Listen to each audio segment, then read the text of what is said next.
জামায়াত ইসলামী সহ কিছু রাজনৈতিক দল নির্বাচন নিয়ে দ্বিচারিতা বা ডাবল স্ট্যান্ডবাজি করছে বলে অভিযোগ করেছেন বিএনপির সিনিয়র যুগ্ম মহাসচিব রুহুল কবির রিজভী।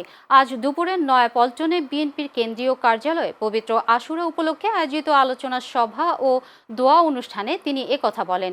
রিজভী বলেন, একদিকে বিভিন্ন আসনে প্রার্থী ঘোষণা করে নির্বাচনী প্রচারণা চালাচ্ছে, অন্যদিকে আবার নির্বাচন পেছানোর দাবি তুলছে দলগুলো। তিনি আরও বলেন, যুগ যুগ ধরে জামায়াত জনগণের মনোভাব বুঝতে চায়নি, যদি বুঝতে চাইতো তাহলে ৭১-এর বিরোধিতা করত না। এ সময় অন্তর্বর্তীকালীন সরকারের গ্রহণযোগ্যতা অক্ষুণ্ণ রাখতে ফেব্রুয়ারির মধ্যে নির্বাচনের আশাবাদও ব্যক্ত করেন তিনি। খুন, জখম, নারী নির্যাতন হচ্ছে, এটা সরকার ঠিকমতো সামাল দিতে পারছে না কেন? অন্তর্বর্তীকালীন সরকারের প্রতি তো জনগণের আস্থা। এরকম কিছু বিচ্ছিন্ন বিভিন্ন জায়গায় ঘটনা হচ্ছে, ঘটনাগুলো অত্যন্ত গুরুতর, কিন্তু এটা কোনো রাজনৈতিক কোনো বড় ধরনের কোনো ঘটনা নয়। এটা সামাজিক অপরাধ এবং দায়িত্ব হচ্ছে আইন শৃঙ্খলা বাহিনী এটিকে দমন করা, অপরাধীদেরকে আইনের আওতায় নিয়ে আসা, তাদের বিচার করা।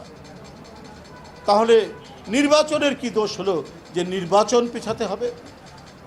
এটা কি কোনো রাজনৈতিক স্বার্থে কথাগুলো বলা হচ্ছে?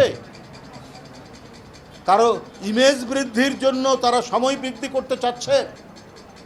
এই প্রশ্ন তো আজকে জনগণ করছে।